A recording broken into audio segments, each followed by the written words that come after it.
Nous avons maintenant parcouru pas mal de situations en 4 interventions. Moi, je retiens de la part d'Éric Navet pour ce qui est je dirais, du profil de l'étudiant idéal, c'est-à-dire conscientiser les apprenants. Je pense que c'est quelque chose d'assez central. Mais bon, cela dit, on a vu plusieurs publics. Je n'ai pas tout compris. Par exemple, je n'ai pas vu si par exemple, pour nos amis espagnols et italiens, quel était le public d'élèves qui étaient touchés et s'il y a eu une évaluation de l'introduction de l'intelligence artificielle et de la traduction automatique dans l'enseignement, une évaluation de cette application. En tout cas, je crois qu'on peut commencer notre période de questions. Sur le papier, il nous reste un quart d'heure, mais comme on a une pause d'un quart d'heure dont je suis, je dirais, assez dubitatif en ce qui concerne l'utilité, je pense qu'on peut démarrer les questions maintenant. J'en ai quelques-unes de mon côté, mais je préfère que vous commenciez vous-même. Là, qui voudrait intervenir par rapport à ces différents exposés.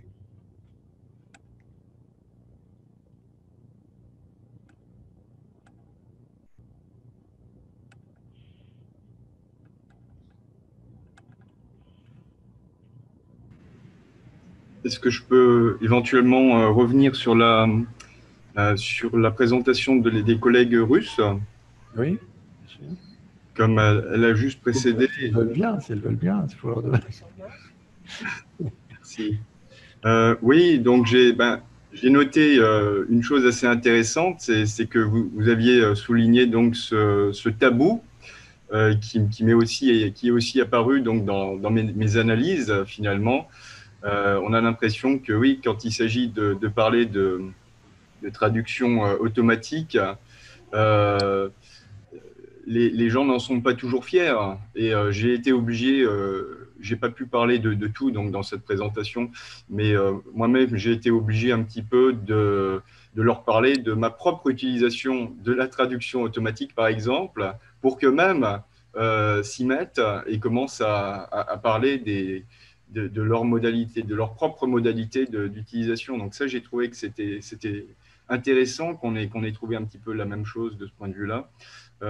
Et puis oui, je crois qu'une grande question aussi, finalement, vient du hiatus entre la demande d'un marché, le problème aussi d'accélération sociale, dont parle par exemple Hartmut Rosa, et donc la réalité de terrain, finalement.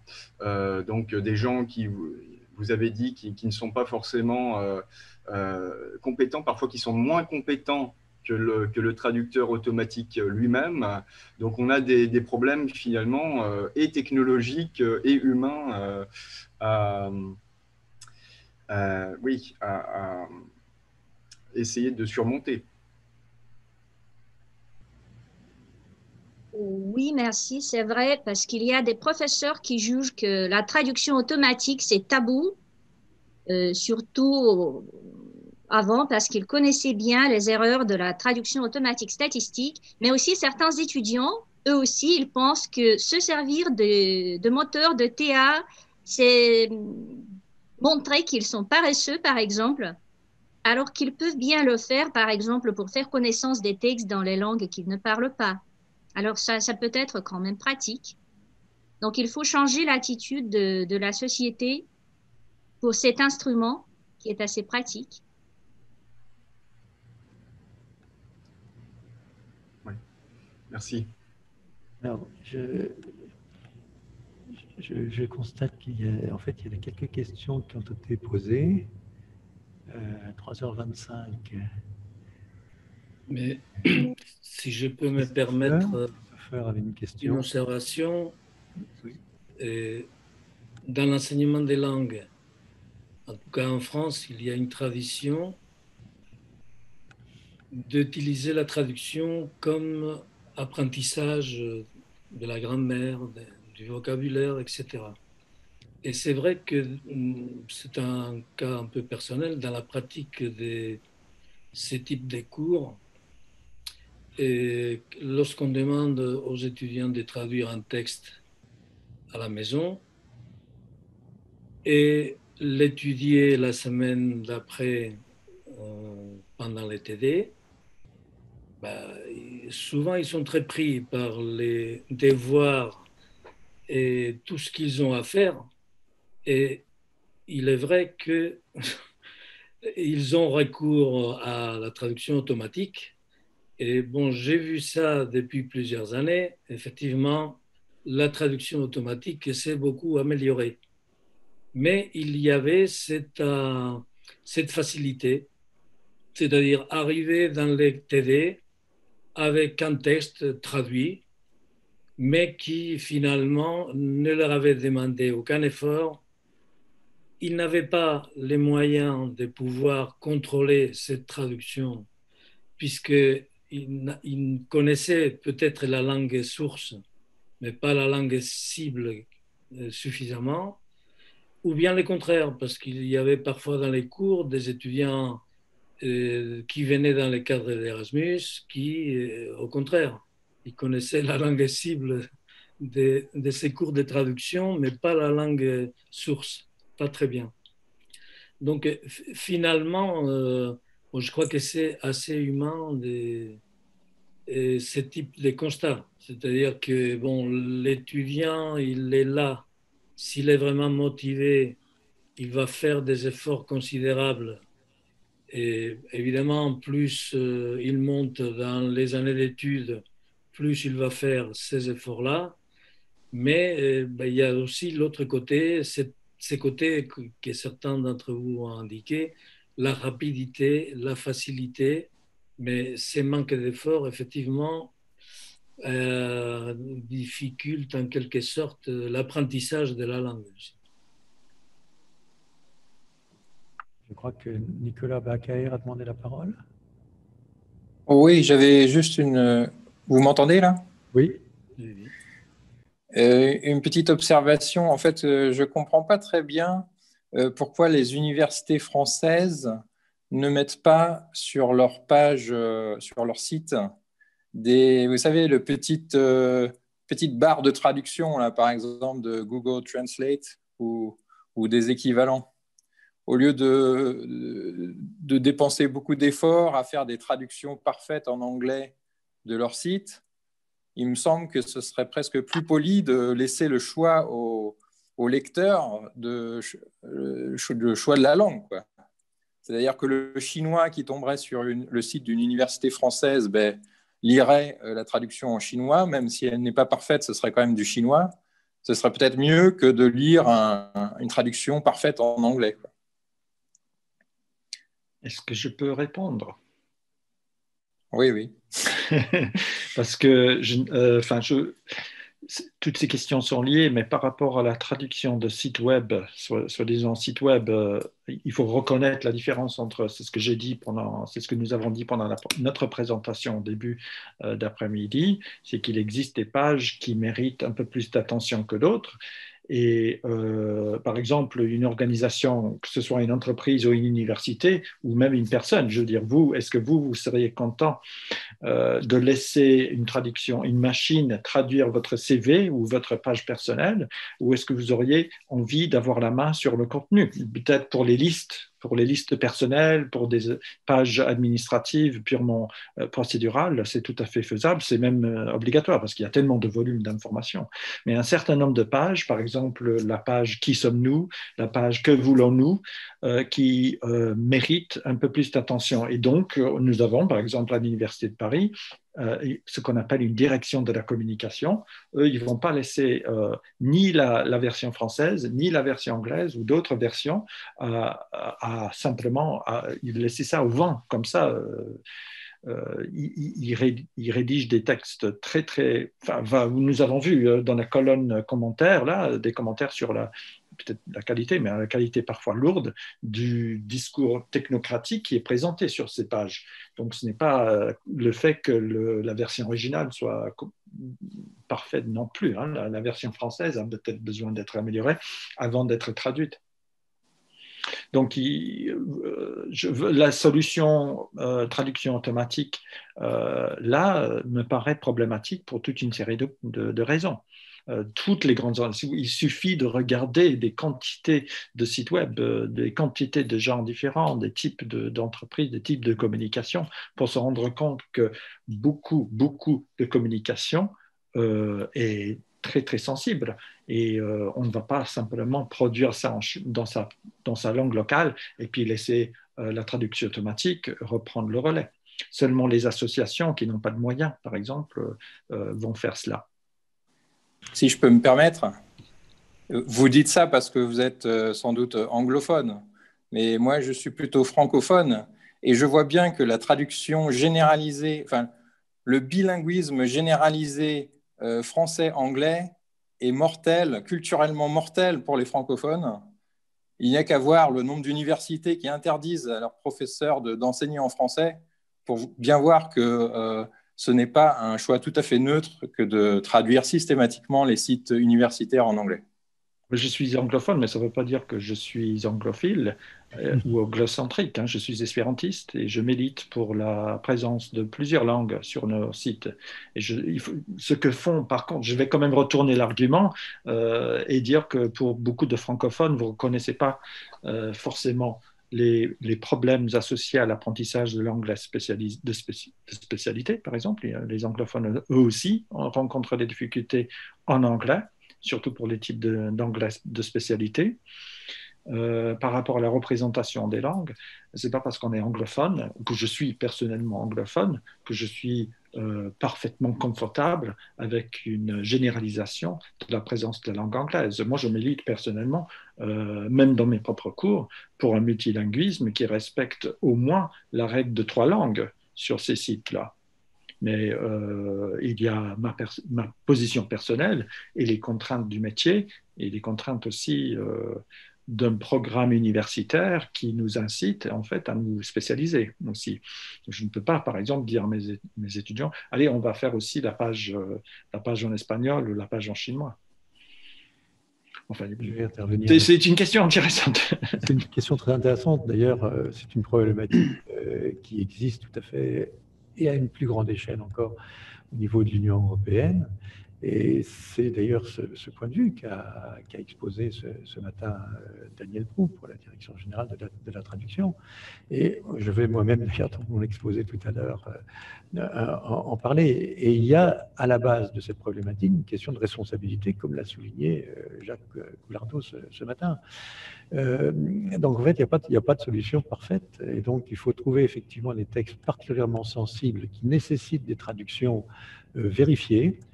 Et puis, dans la mesure où on n'a pas les moyens de tout vérifier, il faut impérativement que soit indiqué qu'il s'agit d'un texte qui a fait l'objet d'une traduction automatique et qui n'engage pas.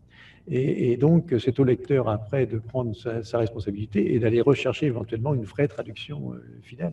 C'est une vraie problématique qui rejoint, c'est vraiment une problématique, même démocratique. On verra à quel point c'est assez fondamental. Si on transpose à plein de niveaux, bon, déjà le niveau universitaire est un niveau très important.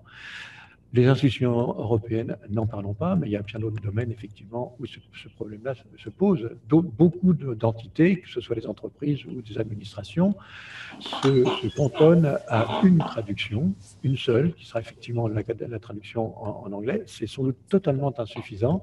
Hein, il faut qu'on développe le nombre de traductions vérifiées. C'est un engagement qui doit nécessiter derrière, effectivement, je ne dirais pas des sacrifices, parce que ce ne sont pas des sacrifices.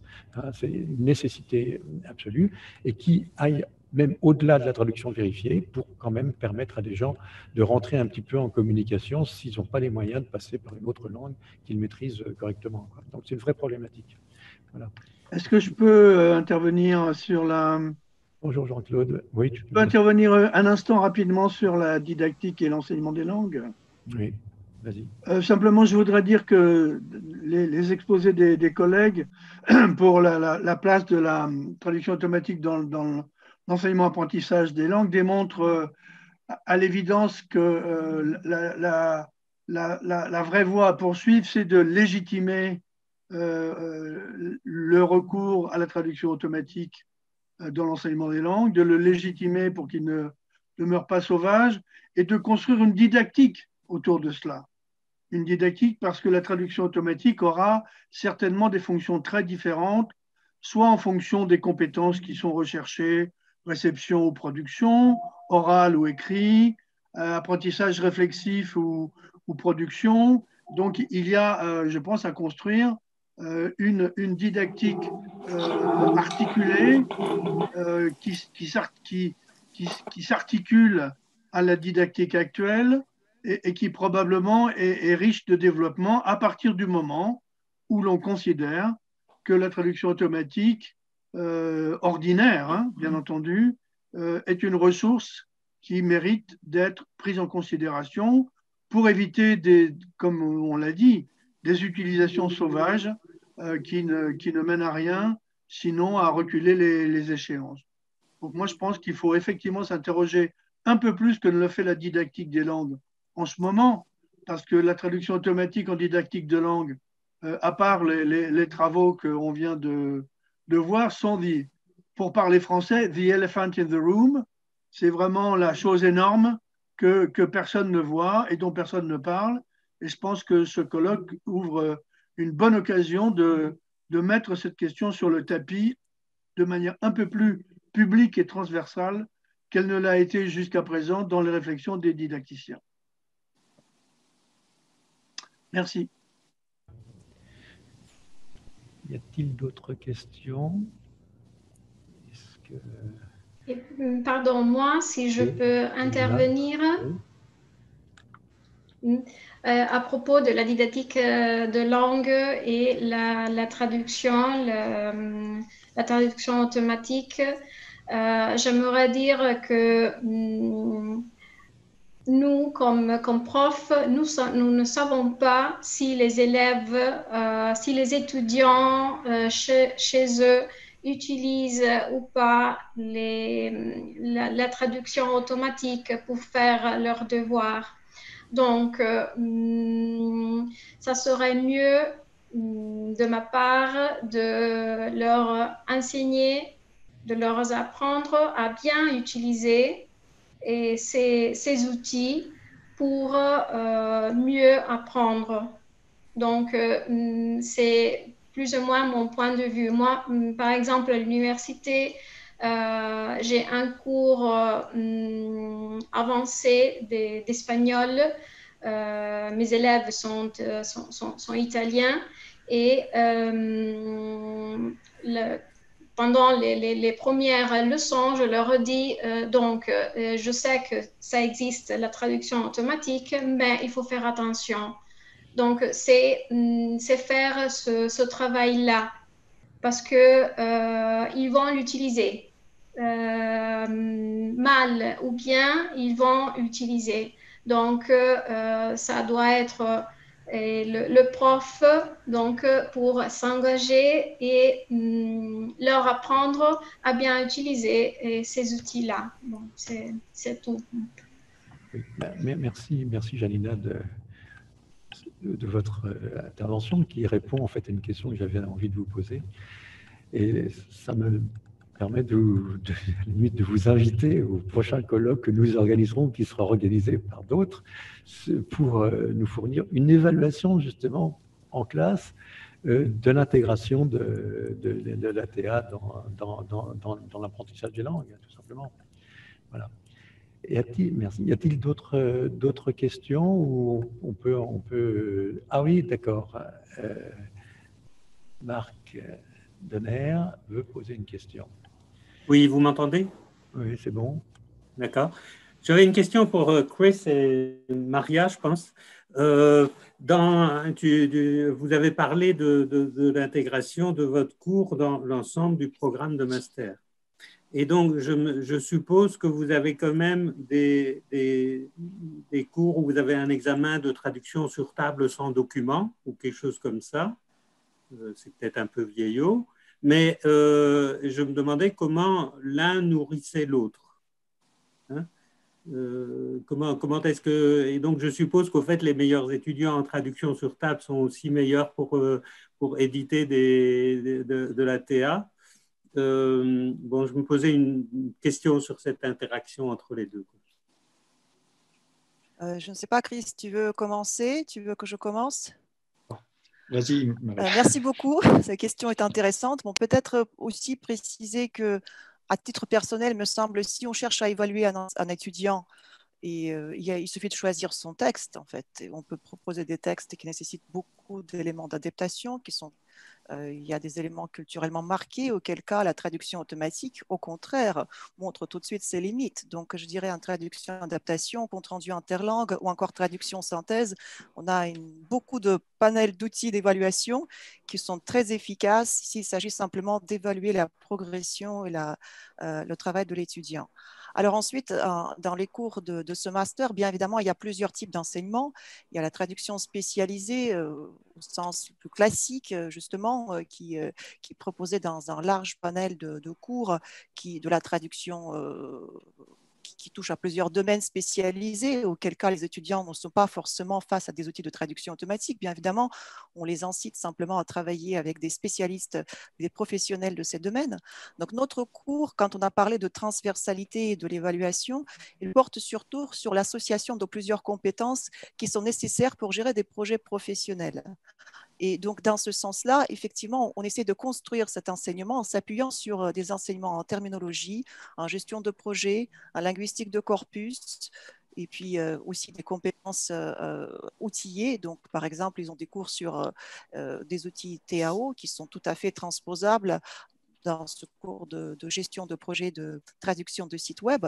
Donc, au départ, l'objectif de ce cours consistait à proposer précisément un projet pédagogique où les étudiants sont capables de mettre en application un certain nombre de compétences et donc gérer un projet.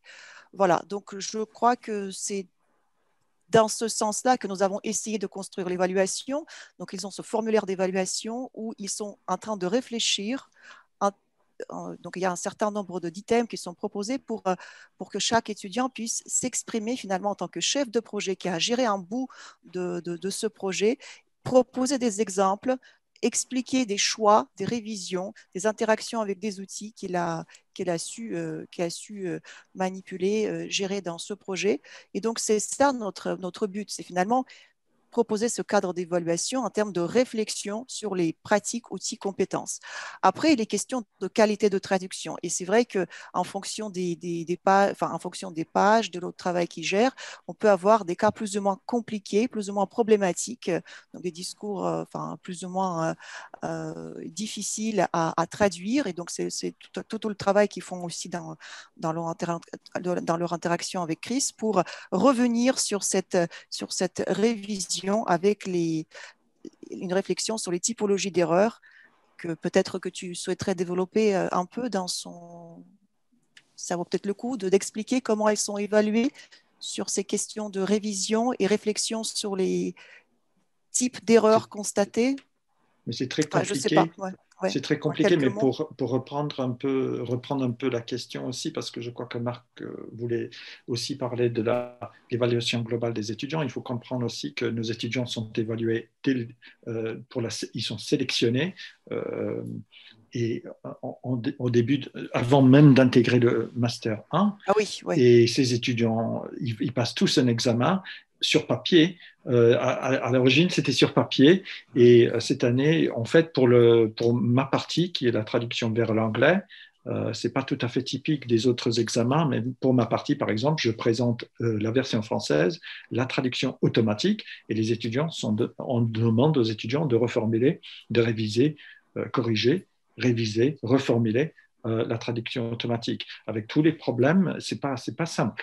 Ça veut dire que concrètement, personnellement, je trouve que les textes doivent être de plus en plus longs. Avant, je pouvais donner un texte de 250 mots, c'était déjà trop long.